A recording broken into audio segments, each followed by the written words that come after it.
You walked into the room and they got quiet. Not the good kind of quiet, the uncomfortable kind. The kind where someone was just talking and then they saw you and something changed in their face. A slight shift. Eyes that moved away a little too fast. A laugh that stopped just a second too soon. And you felt it.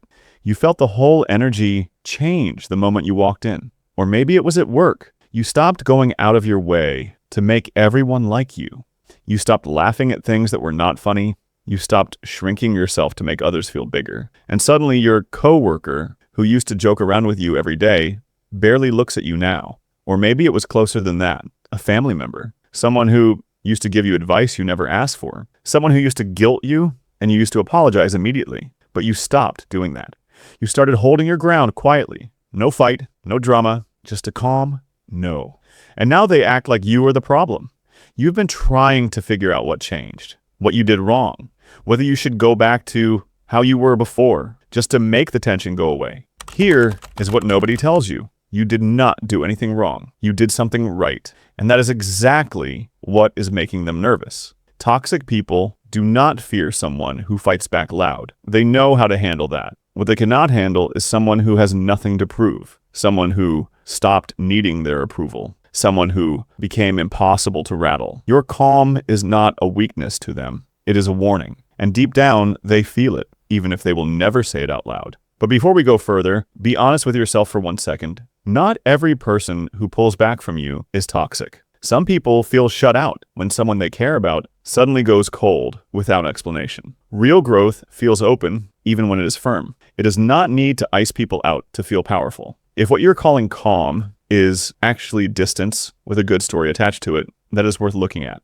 This video is for people doing the real work, not for people using growth as a reason to stop caring about anyone. The fact that you just sat with that question instead of skipping past it, that is already the answer. Now, back to the ones who are actually making you feel this way. Think about what a toxic person actually needs to survive. They need you reactive. They need you explaining yourself. They need you second-guessing every move you make. They need you to care so much about what they think that you will bend yourself in half just to keep the peace. That is not just bad behavior. That is a system. And you were the power source, keeping that system running. Sigmund Freud studied something he called repetition compulsion, the way people unconsciously recreate familiar emotional pain in new relationships.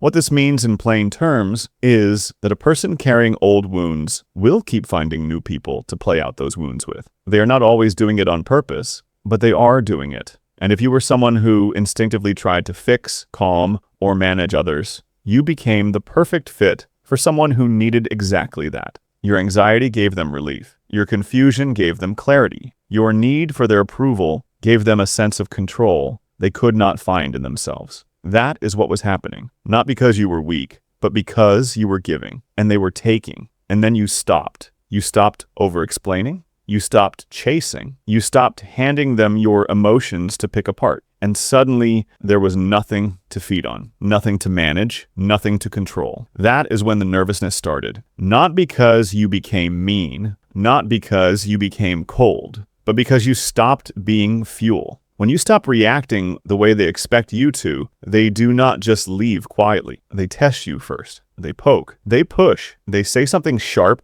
and then watch your face for the old response. They go cold and wait to see if you will chase them. They create small dramas just to see if you will get pulled in. This is not random. This is a search party. They are looking for the old version of you, the one who would panic, the one who would apologize for things that were not their fault, the one who could be moved. Machiavelli spent his life studying how power actually works between people. Not how it should work, but how it does. And one of his core observations was this: every system of control relies on the other person following the expected script.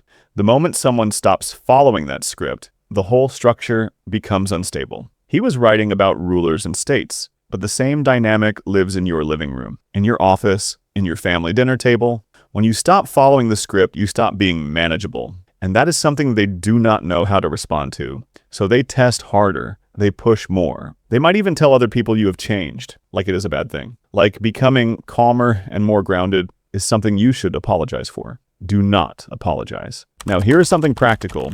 Because Understanding this is one thing. Living it is another. When they poke, pause for 3 full seconds before you respond to anything. Not to seem calm, to actually check whether your response is coming from your values or from old panic. Those are 2 very different things, and your body knows the difference. When they rewrite history and tell you that you are the problem, do not defend yourself in the moment. Just say, "I hear you," and leave it there. You are not agreeing. You are refusing to enter a courtroom where they are both the lawyer and the judge. If they push further after that, stay quiet, not to punish them, but because you already know that needing to win this argument is the old version of you talking. And when you feel the pull to go back to the old version of yourself just to ease the tension, ask yourself one question. Whose comfort are you actually trying to protect right now? Yours or theirs? The answer will tell you everything you need to know about your next move. There is something else happening that most people never notice. Your silence is starting to mean something new. Most people think going quiet will make them look weak, like they lost. But silence from a person who is grounded does not read as weakness. It reads as a decision. And a person who makes quiet decisions without needing to announce them is deeply unsettling to someone whose whole strategy depended on your noise. Nietzsche wrote about what he called the will to power. Not power over others, but power over oneself. The ability to act from your own values instead of reacting to whatever's in front of you. He believed that most people spend their lives being moved by outside forces without ever realizing it. The person who finally stops being moved, who acts instead of reacts, changes the entire dynamic of every room they walk into. That is what your silence is communicating now. Not coldness, not arrogance, just the fact that you are no longer available to be pushed around by someone else's emotional weather. And that is genuinely frightening to a person who has no other tools. Because you cannot guilt someone who does not need your validation. You cannot shame someone who already knows their own worth. You cannot destabilize someone who is not looking to you for stability. So now the honest peak moment. The thing underneath all of this. The nervousness you see in them is not a problem to fix. It is information. It is telling you that the shift you felt inside yourself is real and visible. You did not imagine it. You did not make it up. Other people are responding to something genuinely different in you, and the ones who are most uncomfortable are the ones who had the most to lose from you staying small. That nervousness is them realizing the old game is over. You do not need to announce that.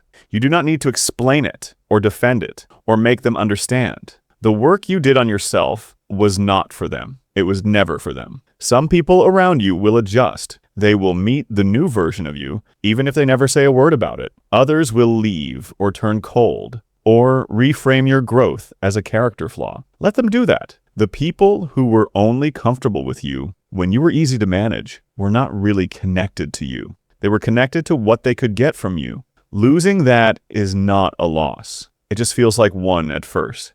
The person you are becoming does not need to perform confidence, does not need to make others feel small to feel okay, does not need the last word. That person simply holds a standard, quietly, consistently, without making a speech about it. That is the version of you that the right people will recognize. And that is the version that toxic people will never quite be able to get a handle on again. Take a breath. You just sat with something most people spend years running from. If something in this video hit close to home, drop your story in the comments. Tell me what changed in you and how the people around you responded to it. I read every comment personally, and I will reply to yours. You are not alone in this.